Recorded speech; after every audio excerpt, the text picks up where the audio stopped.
Bonne fête des pères à tous les papas, tous les grands-papas, tous les arrière-grands-pères, tous ceux qui n'ont pas encore d'enfants, mais vous avez un cœur de père, c'est votre fête aujourd'hui. J'ai un cadeau pour toutes vous autres à la fin de la réunion. Je ne sais pas si vous vous rappelez du cadeau que je vous ai fait l'année passée. L'année passée, on vous a fait un cadeau d'un porte-clés avec un gant de boxe. J'ai même prêché avec les gants de boxe de mon frère Yves aussi l'année passée. Et si vous vous en rappelez pas, j'avais prêché sur se battre pour les promesses de Dieu. Amen. Et quand tu regardes dans les catalogues pour les cadeaux de la fête des pères, il y a tellement de sortes de porte-clés que je me dis, j'ai un message pour chaque porte-clés qu'il y a dans le catalogue. Fait qu'il va y avoir un autre porte-clés ce matin. Puis si vous en rappelez bien, il y a 3-4 ans, vous avez acheté une espèce de crochet, là, je ne sais pas, là, un crochet là, que tu clips, ça c'est pour mettre toutes les porte-clés qu'on va vous donner dans les années à venir. Amen. Praise the Lord. Ben, il est là, d'ailleurs, le porte-clés. Mais là, ça fait tellement longtemps qu'il commence à dépeinturer. Ça se peut qu'on vous en donne un nouveau l'année prochaine pour les 3-4 derniers porte-clés qu'on vient de vous acheter. Mais ce matin, j'aimerais aussi finir la série de messages sur les attitudes. On a vu dans le premier message d'avoir une attitude de grâce. C'était tellement merveilleux. Le deuxième message, c'est d'avoir une attitude positive. Oh yes, sois positif. On avait plein de raisons bibliques d'être positif. Puis aujourd'hui, et je bénis Dieu pour les 2 paroles qui ont été données dans les louanges parce que ça confirme absolument le message que j'ai aujourd'hui. Mais je ne vous dis pas tout de suite c'est quoi l'attitude que je veux partager. Je veux plutôt vous dire c'est quoi une attitude. On l'a vu dans les 2 messages, mais je veux le répéter aujourd'hui. Une attitude, c'est quoi? C'est un comportement que l'on adopte selon les circonstances. Quand on dit à quelqu'un, y a-tu une bonne attitude, cette personne-là? Ça veut dire quoi? Ça veut dire qu'elle a adopté un bon comportement selon la circonstance. Puis quand on dit, t'as-tu vu la mauvaise attitude qu'il a eue ou qu'elle a eue? Ben, ça arrive des fois qu'on dit ça, là. Mais ça veut juste dire, as-tu vu le comportement que cette personne-là a adopté devant telle circonstance? Moi, je crois qu'on est encouragé d'avoir des bonnes attitudes en tant qu'enfant de Dieu. Le psaume 56, versets 4 à 5 nous dit, « Mais quand j'ai peur, puis ce matin, c'était assez clair, n'aie pas peur. Mais quand tu as peur, mets ta confiance en Dieu. » Le psalmiste disait, « Quand j'ai peur, je mets ma confiance en toi. Je chante la louange à cause de ta parole. J'ai confiance en Dieu. Je n'ai plus peur. » Ouh! Quand j'ai peur, je mets ma confiance en Dieu. Je mets ma confiance en Dieu, j'ai plus peur. Est-ce quelqu'un qui a peur ici ce matin? Vous avez des peurs pour le futur? Ça arrive, là. Soyez pas gênés. C'est des choses. Tu as peur? Mets ta confiance en Dieu. Mets ta confiance en Dieu, la peur va partir. Il va y avoir une paix qui va être là, une confiance qui est là. Et ce matin, j'aimerais parler avec vous, et les 2 messages qui ont été partagés dans les louanges confirment d'avoir une attitude de confiance. Une attitude de confiance en Dieu et non de peur. Comme c'est la fête des pères aujourd'hui, je veux encourager les pères à être des hommes avec une attitude de confiance en Dieu. Ayez, messieurs, les papas, cette confiance en Dieu contagieuse pour vos enfants, inspirante pour vos enfants. Nos enfants ont besoin d'avoir des modèles de foi et non des modèles de peur autour d'eux. Soyons des hommes, des papas avec une attitude de confiance en Dieu, c'est-à-dire d'avoir le bon comportement à adopter selon les circonstances qui nous arrivent. Je lance le même défi aux mamans, ainsi qu'à tous ceux qui sont célibataires.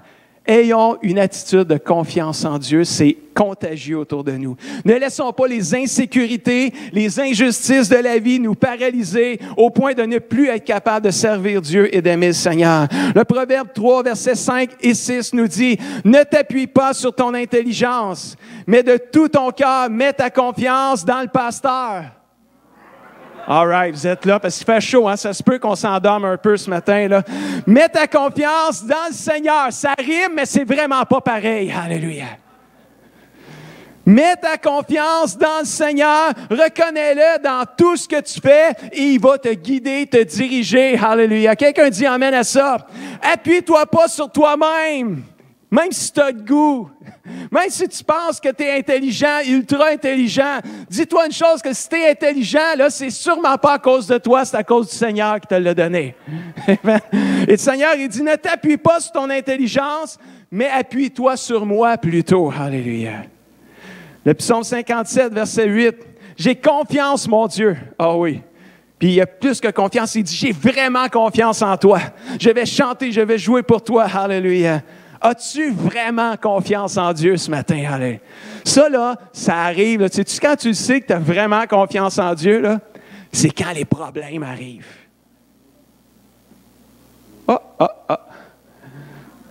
Quand les problèmes arrivent, c'est là que tu sais si tu as vraiment confiance en Dieu. Parce que quand ça va bien, on a toute confiance en Dieu. Mais quand ça va pas bien, notre confiance en Dieu est éprouvée et testée.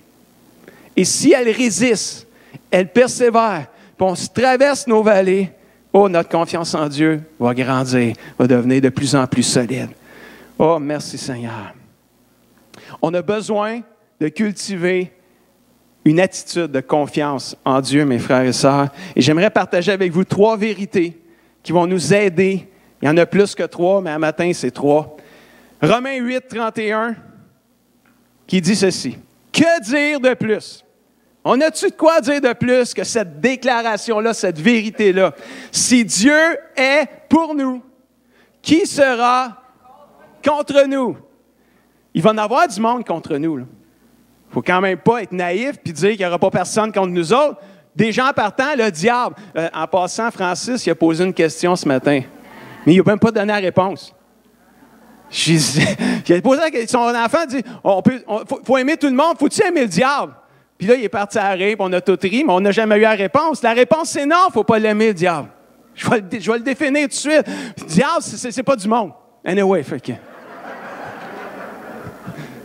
On ne l'aime pas, le diable. Moi, je ne l'aime pas. Même, je l'haïs. Qu'on n'aime pas le diable. Mais y a-tu quelqu'un contre nous autres? Le diable est contre nous autres. C'est vrai. Il y a même, ça arrive des fois, qu'il va se servir du monde.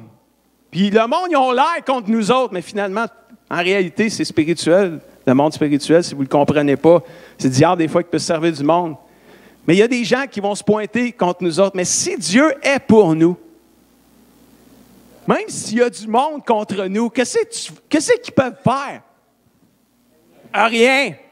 Ils ne peuvent rien faire. Parce que si Dieu est pour nous, on est vainqueurs. On est des plus que vainqueurs. Le diable, il est déjà vaincu d'avance. Il a l'air de passer pour un vainqueur. Il travaille fort pour passer. Mais il sait qu'il est vaincu. Il faut persévérer, frère et sœur. Si on peut développer une attitude de confiance en Dieu, peu importe ce qui nous arrive, frère et sœurs, on va se rendre jusqu'au bout. Puis on risque d'en amener avec nous autres du monde qui vont se rendre jusqu'au bout. Alléluia. Wow. Oh, c'est vrai qu'il fait chaud, mon ami, quand tu te donnes de même à 100%. Oh, Dieu est bon. Frères et sœurs, une vérité biblique qui est suffisante pour nous stimuler à avoir une attitude de confiance en Dieu, c'est mon Dieu est toujours pour nous. Il y en a qui vont dire, c'est pas du bon français, ça. Tu aurais dû écrire, notre Dieu est toujours pour nous. Mais moi, je parle, moi, là.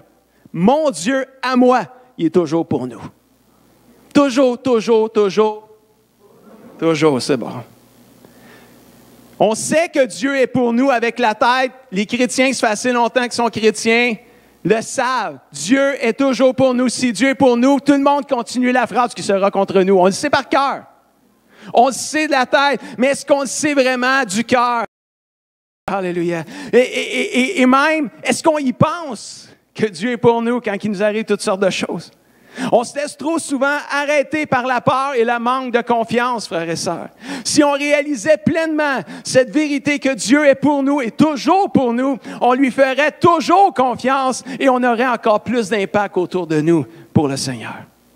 Quand j'ai peur, je mets ma confiance en Dieu. Quand je suis stressé, je mets ma confiance en Dieu. Quand j'ai des inquiétudes, je mets ma confiance en Dieu. Je mets ma confiance en Dieu, je suis plus stressé. C'est merveilleux, ça? Ça a l'air facile, hein? Ah, ça se prêche bien, en tout cas. Ça se prêche vraiment bien. Mais je peux affirmer ce matin que ça se vit bien aussi. C'est pas juste prêcher ce que je dis là ce matin. Ça marche.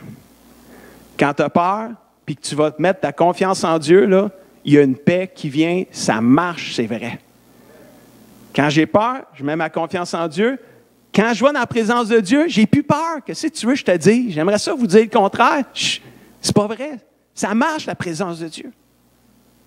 Quand j'ai peur, quand je suis stressé, parce que ça m'arrive d'être stressé, je vais prier. Si je ne vais pas prier, le stress augmente.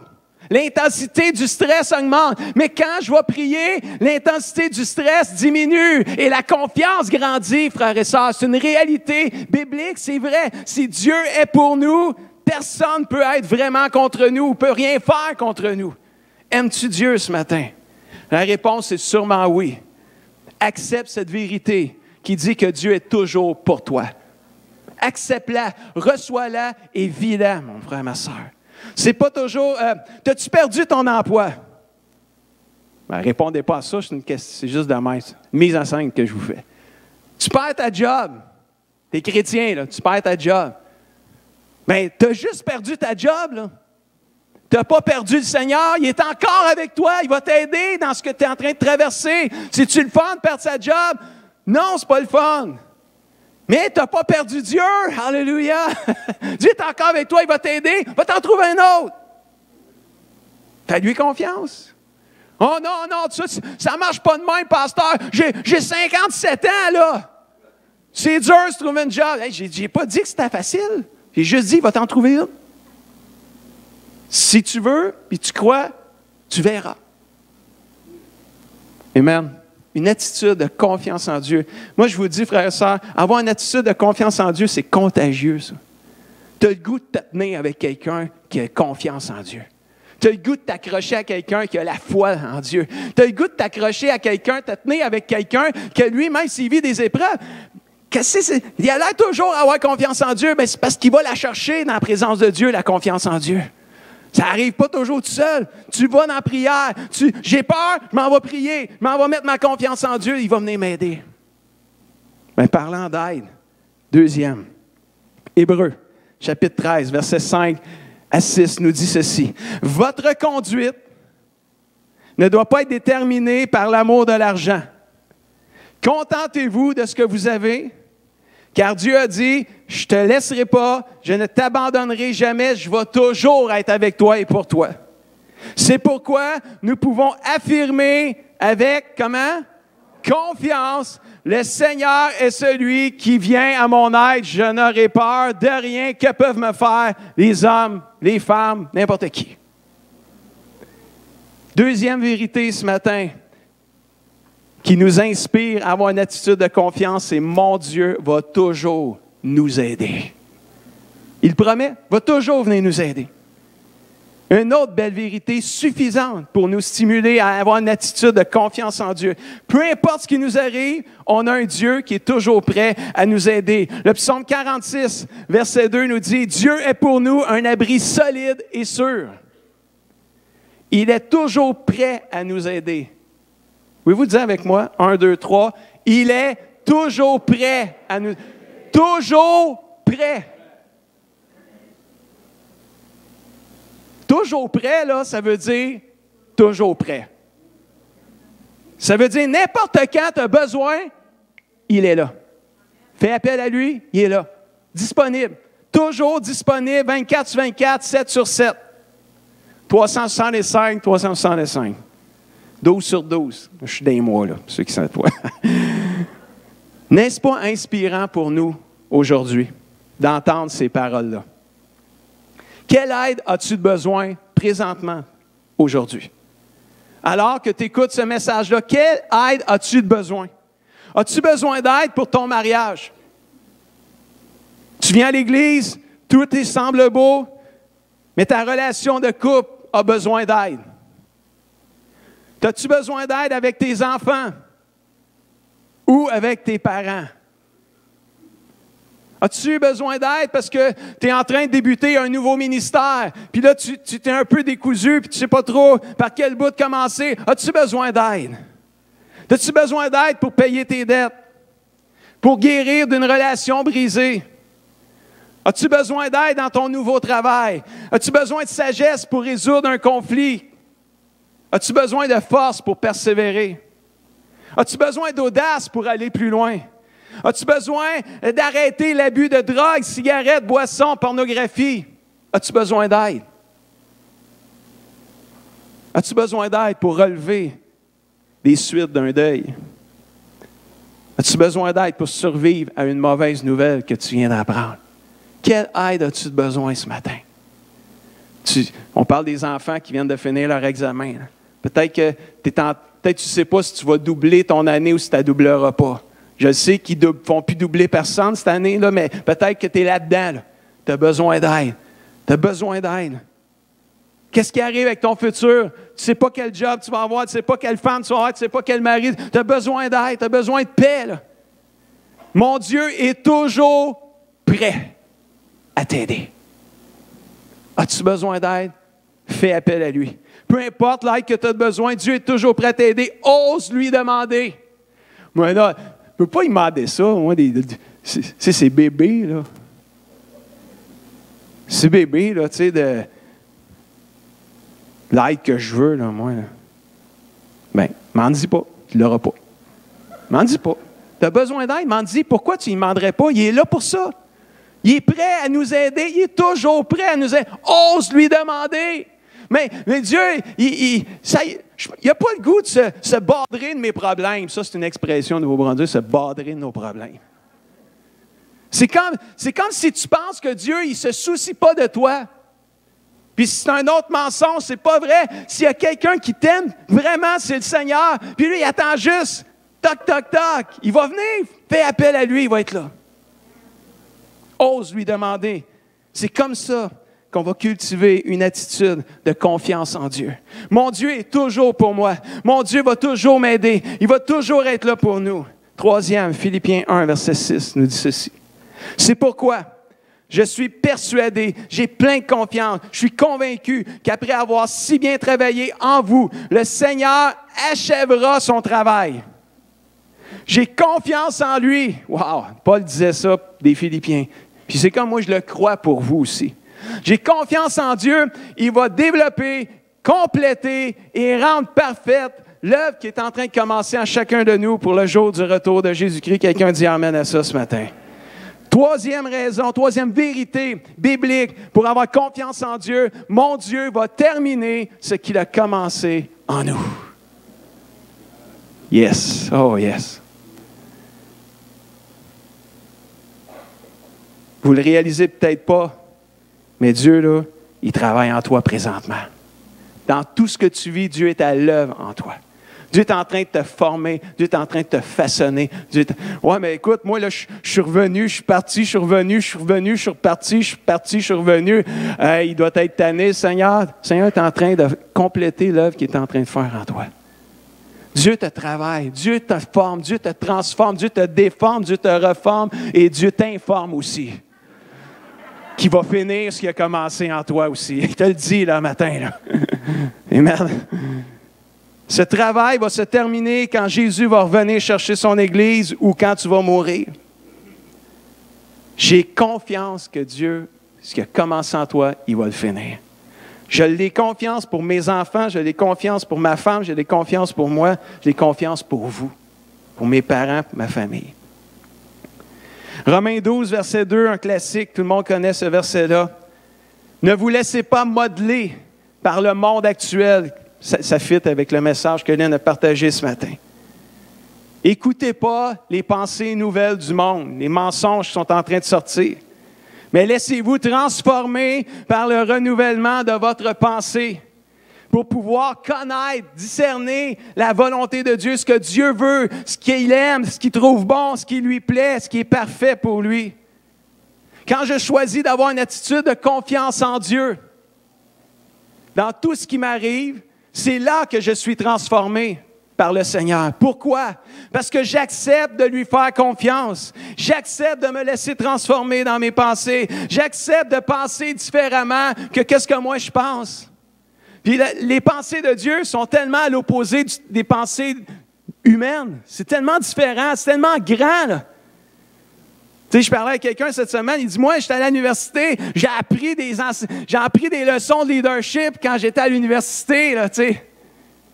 Puis c'était pas un cours là, biblique, là, tu sais. J'ai appris des leçons de leadership, mais j'arrive pour les appliquer dans le ministère, dans le pastorat, c'est plus... J'ai la misère à tout saisir, c'est pas pareil. C'est sûr, c'est pas pareil. Parce que le leadership, selon Jésus, il est bien différent que le leadership selon l'humain.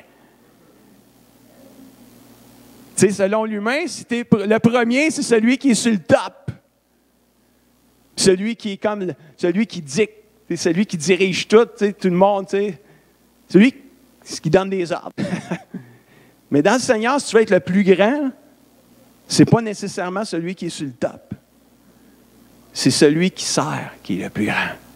Parce que si tu es sur le top, la hiérarchie du monde, là, de l'humain, parce qu'on a quand même des hiérarchies pareilles, là, il y a un pasteur principal, il y a des assistants, il y a des adjoints, puis ça descend. Fait que normalement, là, moi, là, je serais supposé d'être sur le top, là.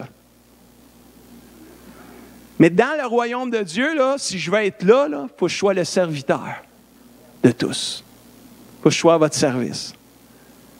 C'est bien différent. Je ne suis pas juste là pour donner des ordres, je suis là pour servir aussi. Ça, je l'ai saisi, je l'ai compris par la grâce de Dieu. Je suis capable de donner des ordres, c'est super le fun. Mais je peux vous dire une affaire, je suis capable de servir aussi. Je suis venu au Blitz du printemps, j'ai balayé les toilettes, pas les toilettes, mais j'ai balayé les dessus de siège jusqu'à vous êtes assis, là, puis c'est incroyable ce qui sort de là quand on fait ça, là. Je peux vous dire ça. Je ne savais pas que... Mais on ne mettra pas plus de détails, mais une attitude où ce qu'on se laisse transformer par Dieu. Où ce qu'on dit, Dieu, OK, c'est correct, je te fais confiance. Je te fais confiance, Seigneur. Quand je réalise que je crois que Dieu est pour moi, que Dieu sera toujours là et prêt à m'aider, et qu'il va terminer ce qu'il a commencé en moi, je suis assuré d'être transformé. Je suis assuré d'être changé. Je me rappelle comment j'étais quand j'étais jeune. Je regarde la progression, comment Dieu a vraiment fait une œuvre, puis il n'a pas fini, c'est jusqu'au retour du Seigneur, puis je le sais qu'il n'a pas fini, parce que je regarde encore, il y a encore beaucoup des affaires à changer. Mais j'ai dit, bon, on a fait du chemin, hein? On a laissé Dieu nous...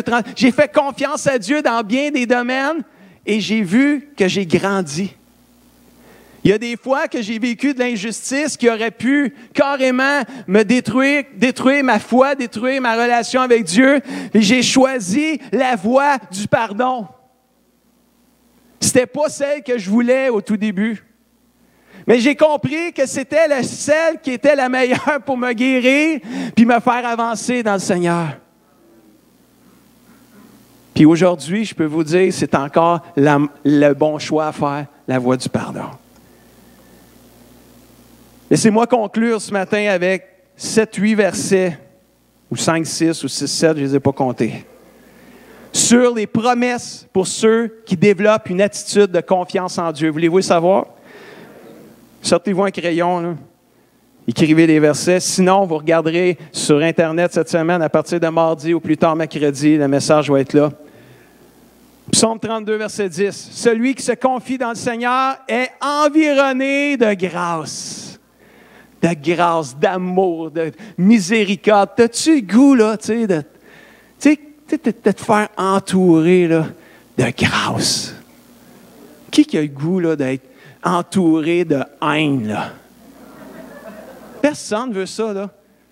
Mais si tu te confies en Dieu, là, il y a une belle promesse pour toi. Tu vas être environné de grâce. La compassion de Dieu, les bontés de Dieu qui se renouvellent à chaque jour pour ta vie, tu vas les vivre, mon frère, ma soeur, si tu peux juste apprendre à te faire confiance au Seigneur. Alléluia. C'est une promesse, elle est là, là. Psaume 125, verset 1. « Ceux qui ont confiance dans le Seigneur sont comme le mont Sion, le mont Saint-Hilaire, le mont Saint-Bruno, le mont qu'il y a chez vous. Ce mont-là, là, mont Sion, sera toujours là. Il est inébranlable. Mais ceux qui ont confiance dans le Seigneur, ils vont toujours être là, vont être inébranlables. Wouh! Hey, ça donne le goût d'avoir confiance en Dieu. Moi, mais tu ne sais pas qu'est-ce que je vis, pasteur? Non, je ne le sais pas.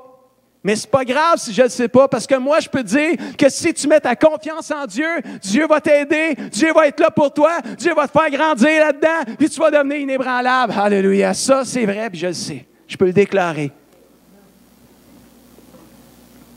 Ésaïe 40, verset 31, ça plusieurs le connaissent. Ceux qui se confient dans le Seigneur renouvellent leur force. Ils prennent le vol comme les aigles. Ils courent sans se lasser ou se fatiguer. Ils marchent, ils ne se fatiguent pas. Ça, là, c'est cool, ça. Mais ça, là, c'est réel encore. Quand tu te confies dans le Seigneur, c'est une action, c'est une décision. Je choisis de faire confiance en Dieu. Et quand je choisis de faire confiance en Dieu, ma force est renouvelée. Je suis environné de grâce. Je suis de plus en plus inébranlable. Mes forces se renouvellent. Je cours, puis je me fatigue moins. Je marche, puis je ne suis pas lassé. Là. Tu sais, c'est la lassitude. Il marche sans se lasser. Il court sans se lasser. Savez-vous c'est quoi se lasser? Hein? C'est quand... Oh, je suis lasse. Ben, c'est un peu ça, là. Tu sais, comment qu'on dirait ça, la jeunesse? Hein? Écœuré. Ah, ça, c'est un autre. Il court sans s'écœurer. Ça, c'est vraiment bas. Ça, c'est... Mais tu sais, il court sans... C'est flat, là. Lâche sur le flat. C'est comme si tu avais pogné un clou en chemin. Tu es là, tu tombes sur le flat. Mais ceux qui se confient en Dieu, là, je ne sais pas, ils renouvellent leur force. Il y a de l'air nouvelle qui rentre dans les pneus, ils ne sont plus sur le flat. Il y a de quoi qui se passe quand tu confies en Dieu. Tu ne te sens pas bien aujourd'hui, là? Va prier. Va prier, mon frère, ma soeur. Tu ne te sens pas bien, ça ne va pas bien. Va prier, je te le dis, va prier. Va chercher ta confiance en Dieu. Va mettre ta confiance en Dieu. Dis, Seigneur, j'ai besoin d'aide, j'ai besoin de toi. Tu te sens peut-être c'est difficile tout seul. Prends quelqu'un qui croit là-dedans, qui croit dans la confiance en Dieu. Va prier avec. Priez ensemble. Mais toi aussi, prie. Fais pas juste faire prier là. Prie toi aussi, Seigneur, j'ai besoin de mettre ma confiance en toi. Viens m'aider. Vous allez vivre des choses surnaturelles, mes frères et sœurs. Vous allez découvrir la foi en Dieu. Si on a des vieux chrétiens de 50, 40, 60, 70 ans, bientôt 80 l'année prochaine, là, c'est parce qu'ils ont appris à faire confiance en Dieu. Alléluia. Sinon, ils auraient arrêté bien avant ça. Ésaïe 26, 3 et 4. Ça, c'est bon, ça. Son cœur est ferme. Toi, Seigneur, tu le gardes en paix.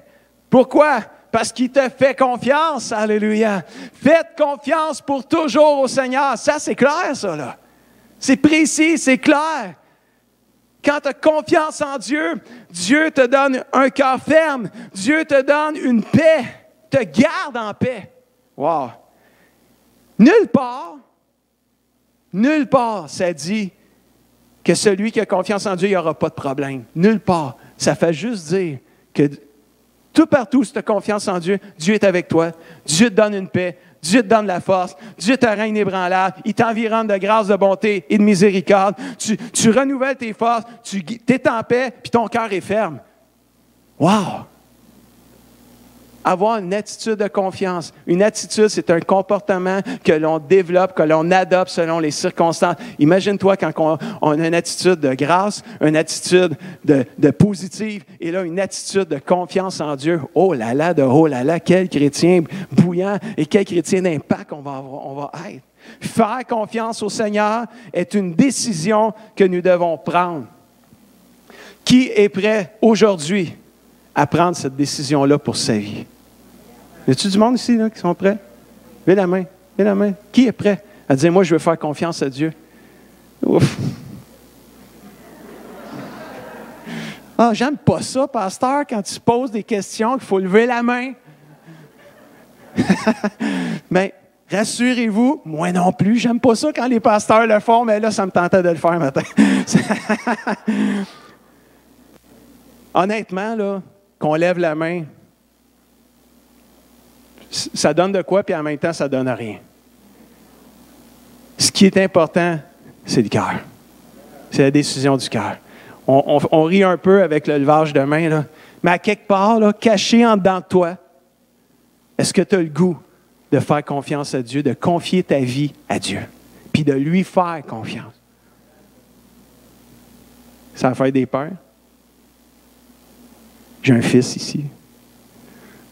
Dame, comme papa, fais confiance à Dieu pour ton futur. Ça peut être dur. Rendu à 28 ans. Tu n'as pas trouvé l'âme chérie encore. Mais Dan, fais confiance à Dieu. Dieu a le meilleur pour toi. Fais confiance à Dieu. C'est le pasteur qui parle, puis c'est le Père en même temps. J'aimerais qu'on lise ce verset-là, Psaume 37, qui dit « Confie ta vie au Seigneur, aie confiance en lui, il agira. » J'aimerais qu'on puisse faire une prière au Seigneur, d'engagement qu'on veut lui faire confiance. Est-ce qu'on peut se lever ensemble? On va faire cette prière-là. Je ne l'ai pas écrit, la prière. Je n'ai pas écrit une prière là, préécrite. J'ai juste le goût qu'on s'engage devant le Seigneur. Ceux qui veulent, moi je ne force pas personne. Vous vous levez, là, mais je ne vous demanderai même pas qui l'a fait. C'est pas ça, là. C'est toi puis Dieu. Là. Qui veut être environné de grâce? On veut tout. Qui veut la paix? Qui veut être rafraîchi, ressourcé? Qui veut avoir des forces renouvelées? Qui veut vivre, garder, être dans la paix? On veut tout ça, là. Je pense qu'on veut tout ça. À quelque part, là, il y a une décision à prendre, il y a une attitude de confiance en Dieu qu'il faut développer. Ça veut dire que même quand il arrive des malheurs, attitude de confiance, il faut apprendre à faire confiance à Dieu, comme il a été partagé aussi ce matin dans les louanges. J'aimerais qu'on ferme nos yeux. Je vais faire une prière. C'est comme une prière que je fais pour tout le monde qui le désire. Si vraiment c'est ta prière de ton cœur à toi, tu diras Amen, puis tu y rajouteras ce que tu as le goût de rajouter à ton Dieu. Est-ce qu'on peut juste fermer nos yeux quelques instants? Juste se recueillir dans sa présence. Papa Céleste, je t'aime. Je m'engage encore aujourd'hui devant mes frères et sœurs à développer cette attitude de confiance en toi, Seigneur. On sait qu'on arrive à la fin des temps où le diable est déchaîné. Puis Papa Céleste, j'ai besoin d'avoir confiance en toi.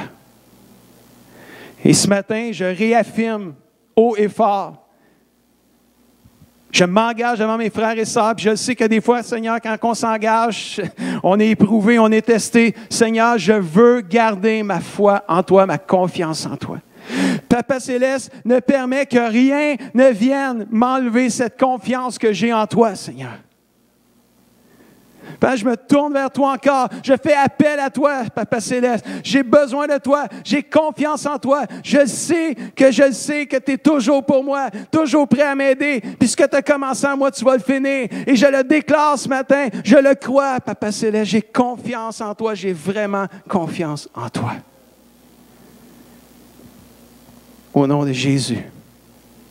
Amen. Hébreux 3, verset 13 nous dit ceci. Je termine avec ça, on peut rester debout. Aujourd'hui, Dieu continue à vous appeler. Chaque jour, à chaque jour plutôt, donnez-vous du courage les uns aux autres pendant que vous entendez cet appel. Injectez-vous du courage, encouragez-vous les uns les autres. Ainsi, le péché ne vous trompera pas. Et parmi vous, personne ne refusera d'obéir. Comme il a été dit dans la prédication et dans les paroles qui ont été données, apprenons à faire confiance à Dieu. Et allons chercher la vérité dans la parole de Dieu, comme je l'ai partagé aussi ce matin. Nous travaillons maintenant avec Jésus, verset 14, mais à une condition. Nous devons garder solidement jusqu'à la fin, dites-le avec moi, la confiance que nous avions quand on a commencé et qu'on est devenu croyant. Gardons solidement la confiance en Dieu jusqu'à la fin. Puis le dernier petit verset, Hébreux 13, 35. Alors, ne perdez pas votre confiance. Grâce à elle, vous recevrez une grande récompense dans le ciel. Wouhou! Mes amis, mes frères et sœurs que j'aime tant, une église VIP qui aime les gens, ne perdons pas notre confiance en Dieu. Alléluia. Quelqu'un dit amen à ça.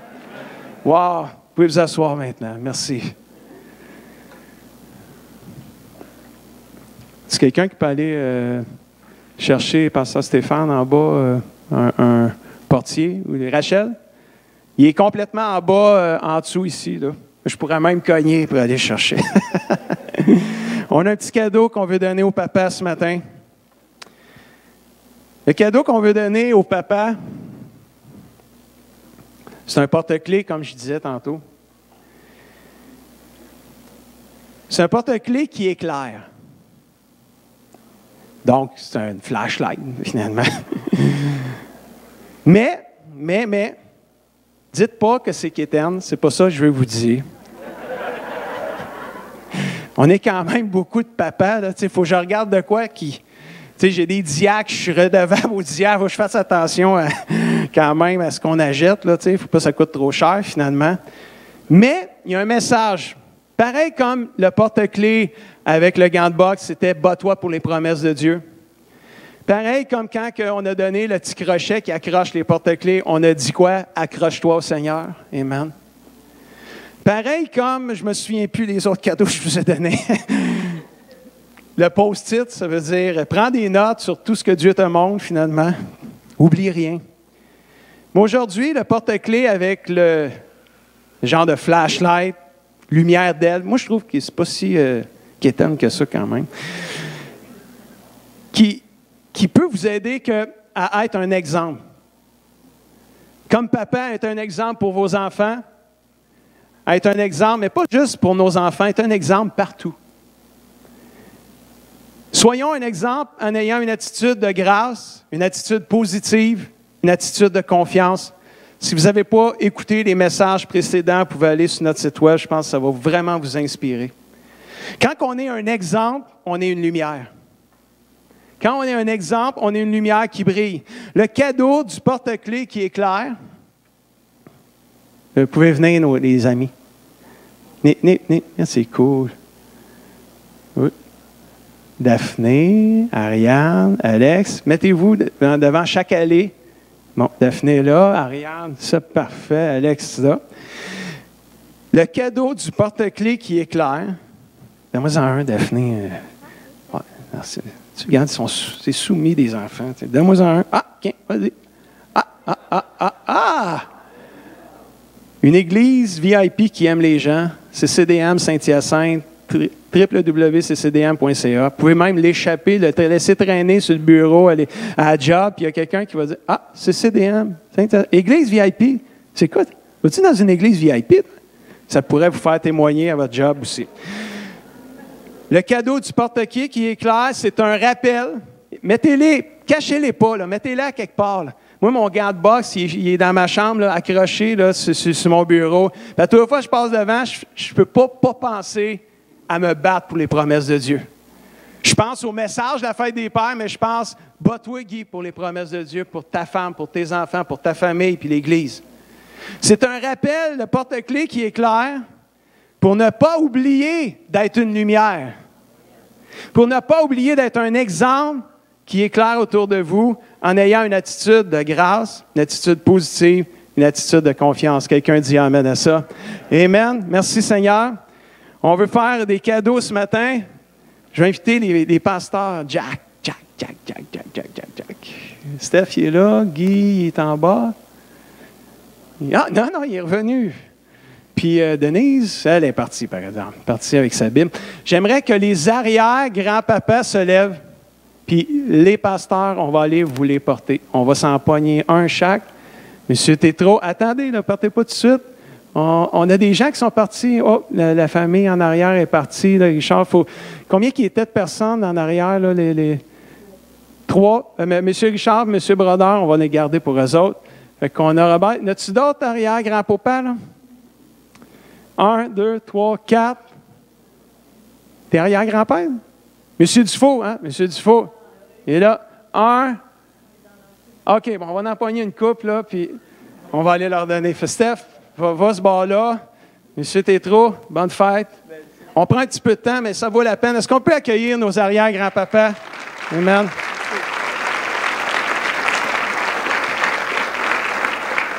On est en arrière, Sylvain? Super, n'as-tu d'autres? C'est le temps, soyez fiers d'être arrière-grand-père, là. C'est votre heure, c'est votre moment.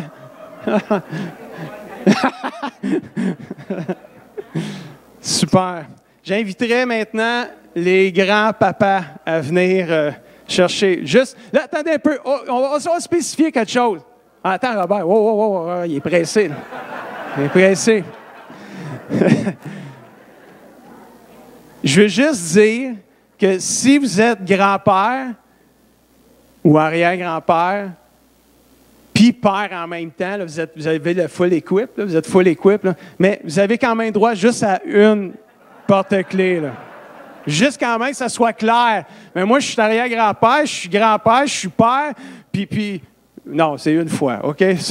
On en a, je veux être sûr que tout le monde en ait. Fait que, venez en chercher un. Tous les grands-papas, est-ce qu'on peut accueillir les grands-papas? Si les grands-papas ne sont pas là, mais la grand-maman est là, venez en chercher un pour votre grand-papa.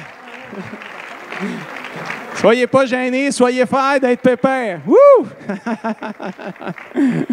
Amen. Ah, j'aime l'Église. J'aime l'Église.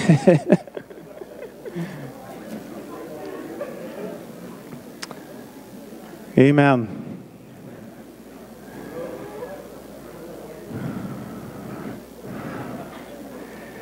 Si jamais vous en prenez un, puis il y en a deux, pognez après, donnez-les à quelqu'un qui ne connaît pas Jésus.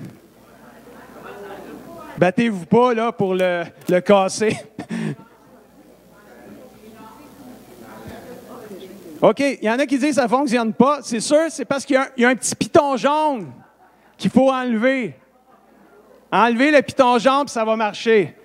Ça, c'est pour empêcher que dans le transport, les lumières s'allument. Alors, ça ne marche pas, pasteur? Oui, oui, ça marche. Amen. Tout le monde, les grands-papas sont passés. On va inviter tous les pères à s'approcher qui ne sont pas grands-pères, qui sont seulement pères.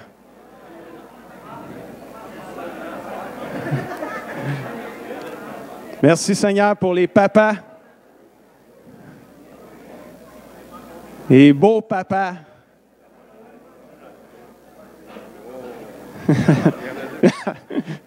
T'en donnes un à job. Passe dedans, comme ça. Bonjour. Bonne fête des pères. Bonne fête des pères. Bonne fête des pères. Bonne fête. Bonne fête. Hey, Dom. Bonne fête. Bonne fête, c'est cher. Bonne fête. Bonne fête. Si, oui, il y en a d'autres là-bas. Bonne fête, c'est Fernando. Si votre mari n'est pas là, mais qui est papa, vous pouvez venir chercher là, pour votre mari, là, les mamans. All right. OK, j'en ai d'autres que je veux donner. Tous les hommes, tout le sang masculin, finalement, de l'Église, tous les hommes en haut de 18 ans et plus, que soit vous n'êtes pas mariés, soit que vous êtes mariés, vous ne pouvez pas avoir d'enfants. Nous, on croit que vous avez un cœur de père. Et c'est la raison pour laquelle on donne des cadeaux autant aux mamans, aux jeunes filles qui ne sont pas mamans, parce qu'on croit qu'on est une église familiale. On a tellement d'enfants dans l'Église que les enfants ils ont besoin d'avoir des modèles de papa, de père spirituel. Alors, tous les 18 ans et plus, que vous n'êtes pas un papa, moi, je crois que vous avez un cœur de père. Venez chercher un porte-clés. Soyez une lumière. Un exemple. Soyez pas gênés. La jeunesse, let's go. Je vous donne un cadeau, là. Prenez-les. Et merde. Soyez comme un père pour la jeune génération en dessous de vous. Amen.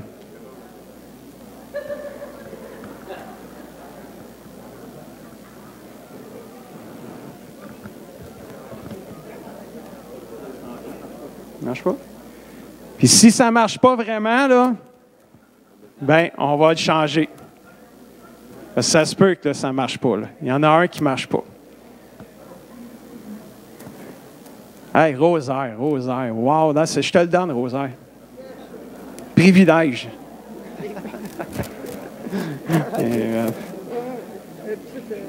Je vais l'enlever la petite chose. Un petit souvenir. Amen. Amen. Est-ce qu'on a des 18 ans et moins parmi les gars? Ils sont tous en bas. Mais ceux qui sont en haut, si on en a là, des plus jeunes, venez chercher votre chose, sinon ça va être terminé. Amen. Est-ce qu'on peut se lever en terminant? Je vais inviter mon ami Stéphane, qui m'a mis sur le spot ce matin, à juste venir clôturer avec un mot de prière. Amen. Amen, Seigneur Dieu, on veut juste te remercier, te rendre grâce, Seigneur, pour cette belle journée. Merci pour tous les papas et les futurs papas qui sont dans ce lieu. Seigneur, on te demande ta bénédiction, ta faveur sur nos vies. Et Seigneur, que tu puisses vraiment nous guider dans toutes les décisions de nos vies, que nous puissions refléter ta gloire et être une lumière, non seulement pour nos familles, mais aussi pour notre communauté et pour les nations. Et Papa, nous prions dans le nom de Jésus. Amen. Que Dieu vous bénisse. Amen. Saluons-nous les uns les autres. Que Dieu vous bénisse. Bonne semaine.